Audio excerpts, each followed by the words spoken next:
Hola, welcome to our second episode of RBC Podcast. Yes. And she's Jess. And she's Shelvin. Hello.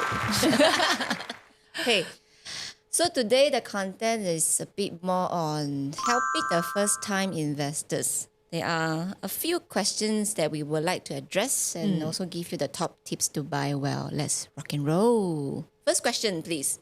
Let's go. Okay. There are many people out there who have shared their desire to invest in properties, but don't know if they should start in Malaysia or elsewhere. So what advice would you offer them? I think depending on your stage of life as well. Yeah. So that's a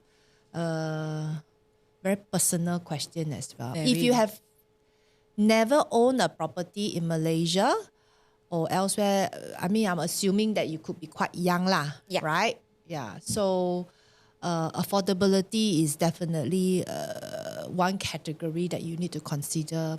How are you as a person, whether you are a more of a risk taker, you're a bit more adventurous, you like to read up on international news, or you're just a very local guy. You prefer to have something that you can drive by every day and see how it's going, is the construction progressing and all of that. So different people have that different sort of preferences. Exactly. So yeah, I think if you're just looking it from a investment point of view, whether it's Malaysia or whether it is overseas, I think purely for investment, you got to look at if it is going to yield well, is it going to rent easily, and then obviously, is it going to grow in terms of its capital as well, right? Correct. So the market itself is probably maybe less important in that sense of should you go to Malaysia first or should you go somewhere else? You got to look at the overall. If you're going to Singapore, does it make sense now? Because the ABSD tax is actually really high for a foreigner. Yep. If you are investing in Australia, you have to understand the local rules and taxes and all that. What are the advantages, disadvantages that would make your investment more attractive or less attractive? Like in Australia, you have to buy a brand new property. You can't actually buy something in the secondary market. So when you want to resell next time, there is a bit of a limitation there. So you also have to know that. But how is the yield playing and all that? So I think overall, you got to assess whether this market is going to return what you're looking for in a property investment. Right? Yes. Yeah. And to add on your feedback, I think generally we also need to look at your motivations lah.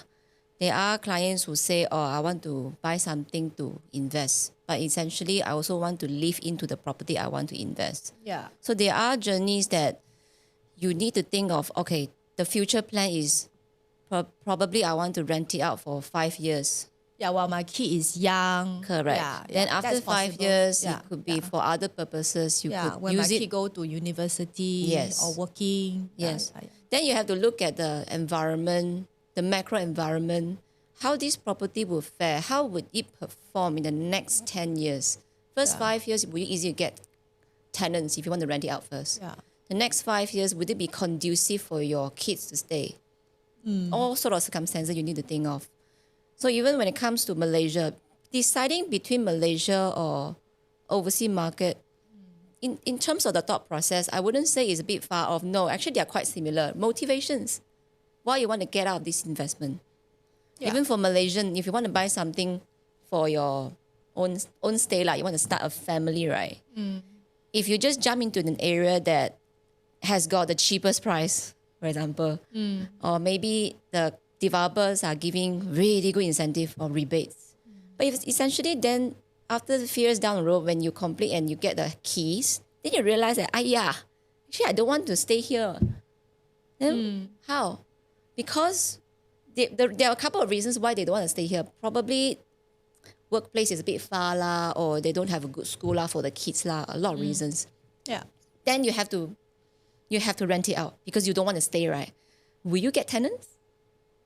That's another problem. So not problems are there are all kinds of consideration Factors you need you to consider. factor in. Yeah. So yes, like I say, the deciding mechanism, the consideration mechanism won't far off from between deciding Malaysia and overseas market. Yeah, everybody tell us, I mean, quite similarly. They want to get in because they want a good rental yield, they want capital appreciation. That's definitely across, Yes. whether in different markets, whether it's Malaysia or overseas. Hence why it is very, very important for you to make informed decision. Go through proper consultation to understand the stage of life you're in and where you see yourself in the next 5 or 10 years. Because that also relates to how you hold the property, for what kind of purpose. Yeah. Yeah. Some people want to diversify into a different currency. Yeah. So a lot of different motivation. Yeah. That's our answer. Yes. So what are the steps to start for first-time investors? Come, talk to us. First, you book a consultation with us. Come, this is my hotline. We'll put the hotline later, at the ending scene. I think the internet has definitely changed our life, all of our life. yes. So there's, Mr. Google, even sometimes for the wrong reason. Yeah. I went to a doctor in the past and he was telling me, I said, I Googled this. This is, I think, what I have. And then The kena scolding. kena scolding. The doctor said, oh, well, I did go to med school for 10 years. But you somehow feel that Google is, the answer So to insulting, it. right? Yeah, Aiyo. which is, if you think Yeah lah. about it, yes, it's true. So what are the first steps that you should take? I think definitely you do your research. But booking a consultation, not selling anything here, but just like if you, say for example, you book a consultation with a property professional like us, for example, we can just guide you, give you the guidance, give you the initial concept, what you should do, give you the overall market health update. So you don't have to do all the research, because if you start off with you want to invest overseas, say in London, but you actually do not know London well. Some of the clients, they do. Because they studied there, they worked there, so they know it quite well. So they would like say, okay, I know certain areas quite well. Maybe that's where my comfort zone is. Then they can start looking into it a little bit more. But again, market changes, environment also change. If you studied there like 30 years ago, you cannot tell me that the things are the same. Right. Yes. A lot of places, even in KL, has been gentrified, has changed. KL Central is not the same. Oh, yeah. Bukit Jalil is not the same. Sentu is not the same anymore. Yeah. So if you haven't been very active in revisiting that market, then I feel like you have to somewhat get yourself updated first. Yep. Yeah, updated first. So you can read a lot on the internet. There's a lot of information. But how do you process this is another thing. Yeah, so I think a lot of people get too much Confused. research also leads to Too much confusion. it can be confusing. Yeah. It can be confusing. Why is the price for this postcode like this and then so much different despite it being so close by? You don't have that local knowledge. You don't understand that local factors that actually affects, the property prices. So I would think that the smart thing to do is to speak to a property professional, get at least an update first. Yep. Then obviously you got to assess your Finances. finances. Are you wanting to take a mortgage? And then most first-time buyers, they would want to. Currently, I think interest rate could be a bit on the high side. So there are deterrent as well. So how do you get over it? Do you just not invest based on the current interest rates, or do you buy something that is maybe completing later on when hopefully the world has come down by then? But we never know. I think there's always things happening in the market as And we well. don't have the crystal ball. Yeah. I mean, nobody expected whatever that's happened to us, right? In the last 3 years with the pandemic, it was just Who knows a- we have pandemic? yeah, it was just So out of crazy. the world, you know. It's quite scary, Yeah. to be honest. Yeah. But I think overall, I suppose research, assessing your mortgage sort of suitability will get you connected to the right people who can give you the right information and assess your financial situation, give you the option, let you understand Yeah. what you can possibly be in. I think if you understand your personal situation better, then you can make a better decision. Do I really want to, or do I have to? Yeah. Yeah. So it helps you to clarify your thought process. Then you can move on to the next part. Okay, this is then what I'm prepared to do. I know that I'm qualified for a loan of 70%. I can borrow up to this amount. So this is the property price that is probably more within my comfort zone. And then you look for that right property. Then, obviously we will help you as well. You can look around yourself as well. But if you try to do everything on your own when you are not a property professional, or you go and ask an uncle or auntie who has Property. they have property Yeah. but no knowledge of that Yeah. area, no knowledge of their market, again, I'm not sure it's the best thing to do. Because it's like, a foreigner come and ask you, where is the best place to invest in KL? Yeah. You naturally will tell the person like, maybe you go somewhere very international, Mont Kiara, KLCC area. That will be your go-to area, right? But actually, is Taman Tun a good area?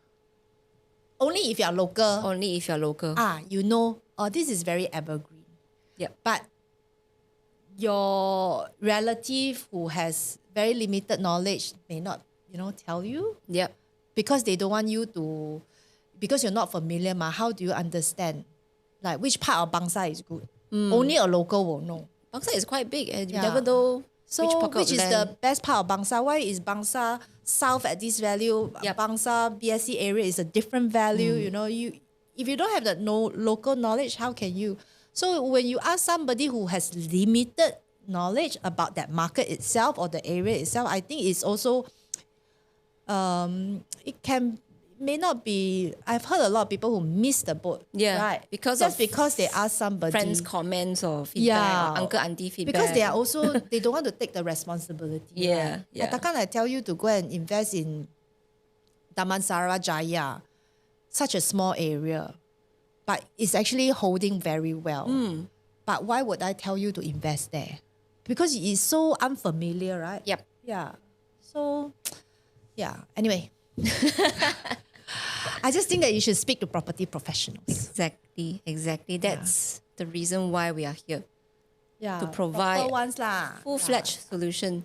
I think also to emphasize that we are in the market on a daily basis. We speak to our UK partners and associates every day.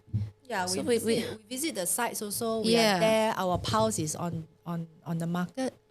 Makes Yes. a huge difference. And to say that we are a specialist or even pioneer, it's not an understatement. We are. in Malaysia, In Malaysia, we are, because we are in this market for a very long time and we do it on a daily basis. So it feels like a routine already. Yeah. Yeah. Next, please.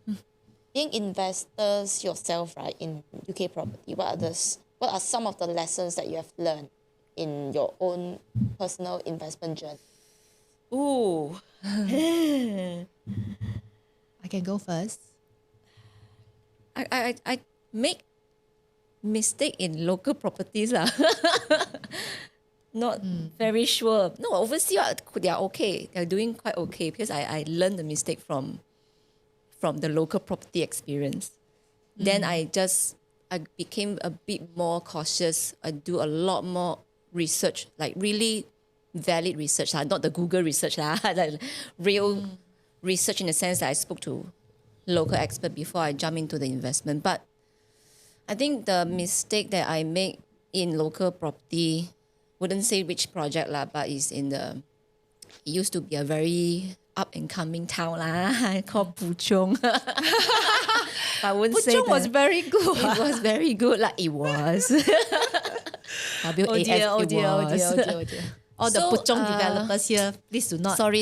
Yeah. Yeah. But yeah, it was actually a very nice, livable neighborhood. I like it because it's very vibrant lah. A lot of shops and there's a shopping mall, and then they are building a lot of other small local businesses. I can see that this is going to be great, successful. But I think I went in at the wrong time and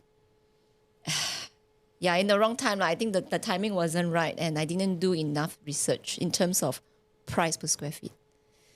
So I bought it pretty much at the peak. The price was very, very expensive and took 90% loan. I was like, wow, okay, not bad, can qualify so much loan now. Macam, right? But actually, when it comes to repayment, I cried. Yeah. Because the repayment cannot cover the rental income cannot cover my repayment. And I think that part is the part that maybe the Very painful. expectation that your rental was going to reach a certain level, but at completion time, yes. it did not.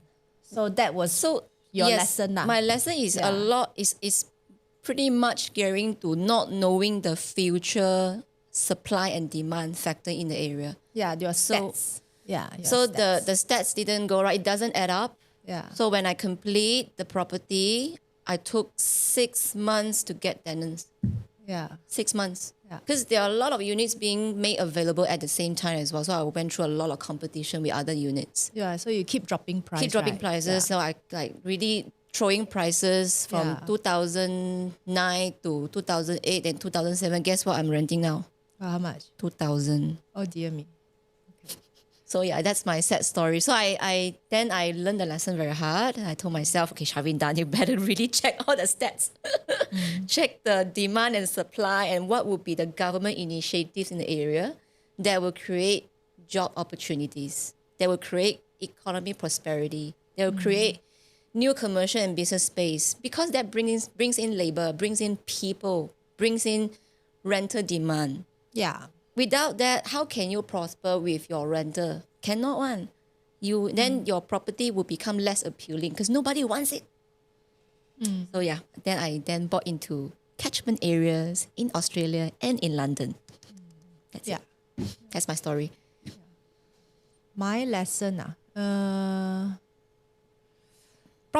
buying property is one of the, if you're somebody who likes to have a bit more control over the asset that you own, to me property is one of the best because you can kind of like value add. You have even if the property is overseas, you can control in terms of how much rental you are getting.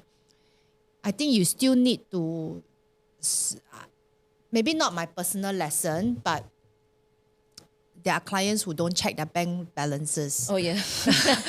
The rental didn't come will in. check every day. Yeah, the rental didn't come in, so they don't even realize after a couple of months, then they realize, this kind of thing. So Yeah. this is something that maybe from when you're a first-time investor, you do have to kind of keep an eye out that the rental are coming in. Personally, my journey in property investment has been quite positive, except that maybe if my takeaway is I had invested in properties jointly with friends. And I think that part itself, I think Oh yeah. That's where you get the debates and all. I feel like that's not something that I will trade lightly on. Because when we all, bought properties and we shared in one, and there was, because I'm the property professional inside, but the others are actually not so knowledgeable. Everybody have a bit of different agenda of, how much money they need to make or want to make. I wanted to stay, to continue the investment. I wanted to... But they wanted out.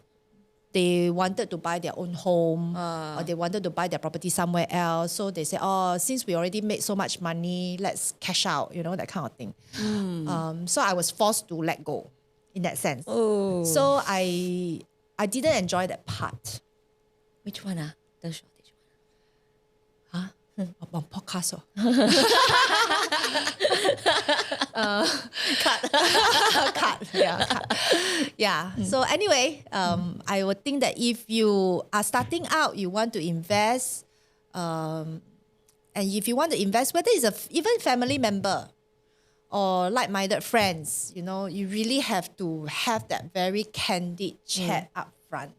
Yep. And align your goals if you are sharing a property investment. So I think that's, to me, is something that I would, because it's my personal experience. Even when it comes to couple as well, you buy a property under joint names and, you still get arguments between two partners. So better to have that chat. Like is earlier rather necessary. than later. Earlier rather. Align the future planning for this property. How many years do you want to hold it? Who is the person who can make the decision? You have to put all the terms and conditions down in that sense. Have some boundaries Yes. Goal setting.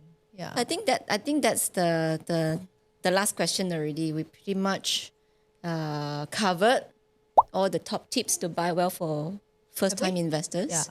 Coming up, we have our third episode, so stay tuned. The episode we will cover, I'm not going to tell you now, we just keep the suspense. So if you like what you see and hear, please subscribe to our... I don't know where, but point two side. Subscribe on our channel if you like what you see. Right. Bye-bye.